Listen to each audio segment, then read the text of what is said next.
Hello friends. இன்னைக்கு நம்ம ட்ராமாவோட episode 3 தான் பார்க்க போறோம். இந்த எபிசோட் எனக்கு ரொம்பவே பிடிக்கும். ஏன்னா, இதுல இருந்து ஸ்டோரி ரொம்பவே இன்ட்ரஸ்டிங்கா இருக்க போகுது. அப்புறம் இந்த விஷயத்த நான் ஏற்கனவே சொல்லணும்னு நெனச்சேன். அதாவது இந்த சீரிஸ நீங்க பார்க்கும்போது, இதெல்லாம் ஏற்கனவே பார்த்த மாரி உங்களுக்கு தோணலாம். அது எதனாலனா, அதே கண்கள் சீரியலையும், நம்ம அதிசய பிறவியும், அற்புத பெண்ணும் சீரியலும், அப்புறம் காதலா காதலாங்கிற 3 சூப்பர் ஹிட் சீரியல்ஸையும் கம்பைன் பண்ண மாரி தான் இந்த சீரியல எடுத்து வச்சிருப்பாங்க.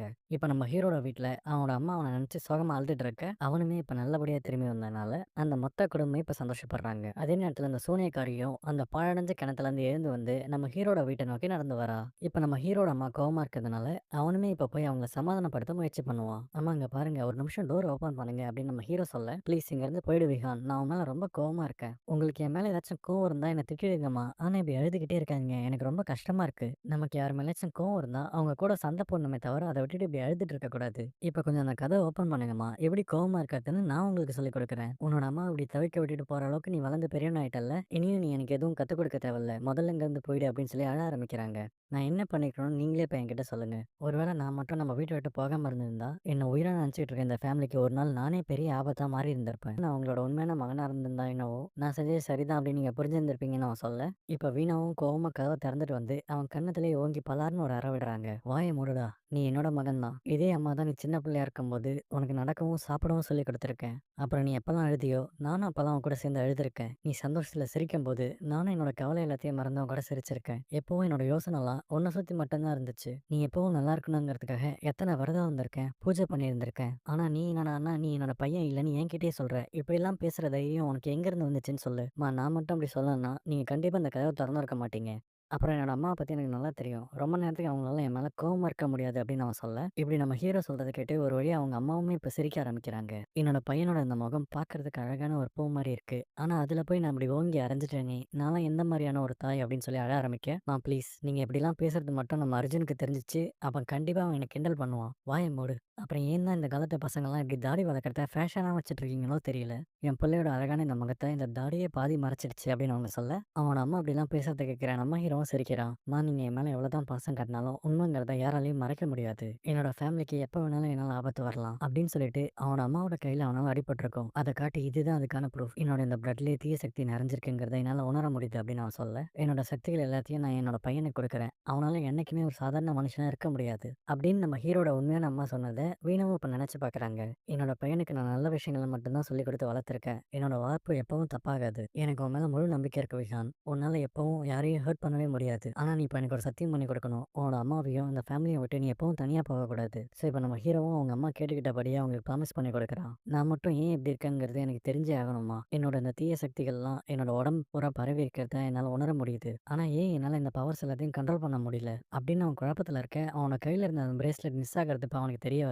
அப்ப அங்க வர அவனோட அம்மா, இங்க ஏதோ சத்தம் கேட்டுச்சல்ல அப்படின்னு அவன் கிட்ட கேட்க, அதெல்லாம் ஒண்ணும் இல்லம்மா, நீங்க டயர்டா இருப்பீங்க, போய் ரெஸ்ட் எடுங்க அப்படின்னு சமாளிச்சிருவான். இன்னும் எவ்வளவு நாளைக்கு தான் அவனுக்கு தெரியாம இந்த உண்மை எல்லாத்தையும் மறைச்சு வைக்கலான்னு இருக்க வீணா அப்படின்னு பாட்டி அவங்க கிட்ட கேட்க, நான் உயிரோட இருக்க வரைக்கும் அவனுக்கு எந்த உண்மையும் தெரிய போறது இல்ல அப்படின்னு வீணாவும் அவங்க கிட்ட சொல்லுவாங்க. ஒரு அம்மாவா என் பிள்ளைக்கு எது நல்லது எது கெட்டதுங்கிறது எனக்கு தெரியும். அவனால இந்த உண்மையை என்னைக்கும் தாங்கிக்க முடியாது. அவன் கண்டிப்பா உடைஞ்சு போயிடுவான். இப்படி அவங்க பேசிட்டு இருக்கும்போது வீட்டுக்கு வெளில நிக்கிற ஒரு உருவம் அவங்கள பார்த்துட்டு இருக்க மாதிரி வீணாவுக்கும் இப்ப தோணுது. இப்ப அதே நேரத்துல நம்ம ஹீரோயினும் அவளோட அந்த டாக்ஸிக்குள்ள சித்தி பேசினது எல்லாத்தையும் நினைச்சு பார்த்தா எழுதிட்டு இருப்பா. அப்ப அவங்க நம்ம ஹீரோட பிரேஸ்லெட் இருக்கிறத பார்த்து அதை அப்படியே கையில எடுப்பா. இப்ப நம்ம ஹர்ஷ் அவன் அண்ணன் கிட்ட வந்து, ஆக்சிடென்ட் நடந்த அந்த ஸ்பாட்டை என்னோட டீம் தரவா செக் பண்ணிட்டாங்க. ஆனா அந்த பிரேஸ்லெட் மட்டும் மிஸ் ஆகுது அப்படின்னு சொல்ல, அதுக்கு என்னோட பிரேஸ்லெட் இல்லாம என்னோட பவர்ஸ் என்னால கண்ட்ரோல் பண்ண முடியாது.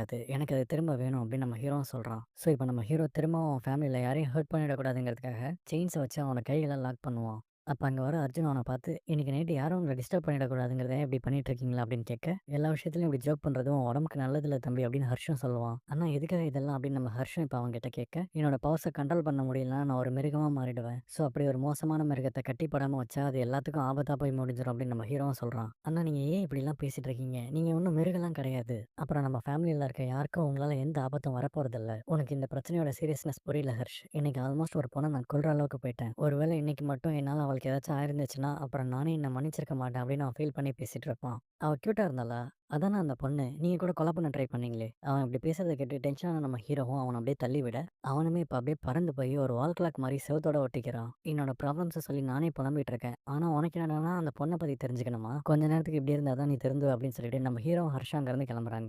"அண்ணா ப்ளீஸ் எனக்கு தல சுத்துது. கொஞ்சம் இறக்கி விடுங்க. என்னால மூச்சு விட முடியல" அப்படின்னு அர்ஜுனும் அலற, போனா போதுன்னு இப்ப நம்ம ஹீரோ அவன கீழ இறக்கி விடுறான். "நீங்க 2 பேரும் எனக்கு அண்ணனா கிடைச்சதுக்கு நான் ரொம்ப குடுத்து வச்சுக்கணும் அப்படின்னு அர்ஜுனும் சொல்ல, இவன் கிடைக்கிறான் நான் இவன இக்னோர் பண்ணிடுங்க. ஒருவேளை நீங்களும் அந்த பொண்ண மீட் பண்ணணுங்கிறது டெஸ்டினியா கூட இருக்கலாம் அப்படின்னு ஹர்ஷும் சொல்ல, "ஏய் ஒரு நிமிஷம். நீ இப்படி வந்து தள்ளி நில்லு" அப்படின்னு நம்ம ஹீரோ இப்ப அர்ஜுன் கிட்ட சொல்லுவான். இவன் இப்படி உன் பக்கத்துல நிக்கிறதுனால தான் நீயும் இப்ப இடியட் மாரி பேசுற ஹர்ஷ். நான் முழுசா அவளோட முகத்த கூட இன்னைக்கு பார்க்கல. அதுவும் இல்லாம அவளால ப்ராப்ளம்ஸ் எதுவும் வந்துடக்கூடாதுங்கிறதுக்காக அவளோட மெமரீஸையும் நான் எரேஸ் பண்ணிட்டேன். இப்படி நம்ம ஹீரோ சொல்ற எதையும் காதுல வாங்கிக்காம அர்ஜுனும் வழக்கம் போல அவன கிண்டல் பண்ணிட்டு இருப்பான். அந்த நேரம் பார்த்து அவங்க வீட்டு டோர் பெல்லும் ரிங் ஆக, இந்த ராத்திரி நேரத்துல யாரா இருக்கும்னு சொல்லிட்டு நம்ம ஹீரோ அந்த கதவ ஓப்பன் பண்றான். இப்ப அங்க நம்ம ஹீரோயின் நின்னுட்டு இருக்கிறத பார்க்குற அவனுமே இப்ப கொஞ்சம் ஷாக் ஆகுறான். "ஹாய் நான் யாருன்னு உங்களுக்கு தெரியலையா? அந்த ஆக்சிடென்ட் நடந்தப்போ நான் கூட அங்க தான் இருந்தேன்" அப்படின்னு நம்ம ஹீரோயின் அவன்கிட்ட சொல்ல, "சாரி நீங்க யாருன்னு எனக்கு தெரியல" அப்படின்னு நம்ம ஹீரோவும் இப்ப சமாளிப்பான். "என்னோட பேரு கௌரி. அந்த ஆக்சிடென்ட்டால தான் எனக்கு இவர தெரியும்" அப்படின்னு சொல்லுவா. "ஓ நீங்க தானே அது? இவ்வளோ நேரம் எங்க அண்ணனும் உங்கள பத்தி தான் பேசிட்டு இருந்தாரு" அப்படின்னு நம்ம ஹர்ஷும் அர்ஜுனும் சொல்லுவாங்க. "இத நீங்க மிஸ் பண்ணிட்டீங்க. இது உங்களோடது தானே" அப்படின்னு நம்ம ஹீரோயினும் இப்ப ஹீரோட பிரேஸ்லெட்ட எடுத்து காட்ட, அத பார்க்குற மொத்த பேருமே இப்ப ஷாக் ஆகுறாங்க.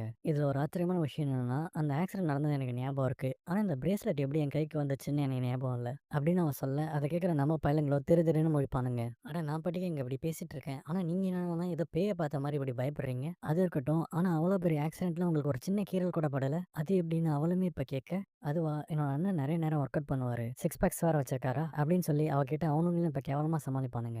நீ என்ன ஸ்டாக்கரா? எப்படி என்னோட வீட்டு அட்ரஸ கண்டுபிடிச்சு வந்த? அப்படின்னு நம்ம ஹீரோ அவகிட்ட கேட்க, ஹலோ நான் ஒண்ணும் நீங்க சொல்ற மாரி ஸ்டாக்கர்லாம் கிடையாது. உங்க கார்ல மோதுனான்ல அந்த ட்ரக் டிரைவர். அவன் தான் உங்களோட வீட்டு அட்ரஸ என்கிட்ட குடுத்தான். என்ன மாரி ஒரு பிஸியான, அதுவும் 5 ஸ்டார் ரேட்டிங் இருக்க ஒரு கேப் டிரைவர், என்னோட எல்லா வேலையும் விட்டுட்டு உங்களோட இந்த பிரேஸ்லெட்ட திருப்பி குடுக்கணும்னு வந்தா, இப்படி தான் நீங்க என்கிட்ட ரூடா பேசுவீங்களா? அப்படின்னு அவளுமே இப்ப கொஞ்சம் கோவப்படுவா. சரி என்னோட பிரேஸ்லெட்ட கொண்டு வந்ததுக்கு தேங்க் யூ அப்படின்னு நம்ம ஹீரோவும் இப்ப சொல்ல, அதுக்கு யாராச்சும் இப்படி ரூடா தேங்க் யூ சொல்லுவாங்களா? அப்படின்னு நம்ம ஹீரோயினும் பதிலுக்கு சொல்ல, அண்ணா அவங்க தேங்க் யூ தான் கேட்கறாங்க. கொஞ்சம் ஒழுங்கா சொல்லுங்களேன் அப்படின்னு ஹர்ஷும் சொல்லுவான். இதுக்கு மேல என்ன பண்ணட்டும்? அவன் மேல பூ போட்டா சொல்றது அப்படின்னு நம்ம ஹீரோவும் இப்ப கோவப்பட, அதுக்கெல்லாம் எந்த அவசியமும் இல்ல. ஜஸ்ட் ஒரு ஸ்மைலோட தேங்க் யூன்னு சொன்னாலே போதும். பட் உங்கள மாரி ஒரு ஆளோட தேங்க்ஸ் எனக்கு தேவையில்ல அப்படின்னு சொல்லிட்டு அவளும் அங்கிருந்து போக, இப்ப அப்படியே ஸ்லிப் ஆகி அவளுமே இப்ப கீழ விழுவா. ஆனா அப்ப கரெக்ட் டைமிங்ல நம்ம ஹீரோவும் போய் அவள அப்படியே புடிச்சிருவான். இப்ப அந்த நேரம் பார்த்து சரியா மழையும் தூற ஆரம்பிக்க, இந்த சீன் அப்படியே ஒரு ரொமான்டிக் சீனா மாறிடுது. சோ இப்ப அவங்க 2 பேரும் ஒருத்தர் முகத்த இன்னொருத்தவங்க பார்த்துட்டு இருக்க, நம்ம ஹர்ஷும் அர்ஜுனும் ஒண்ணா சேர்ந்து பாட்டு பாடி அவங்க 2 பேரையும் கலாய்க்க ஆரம்பிக்கிறானுங்க.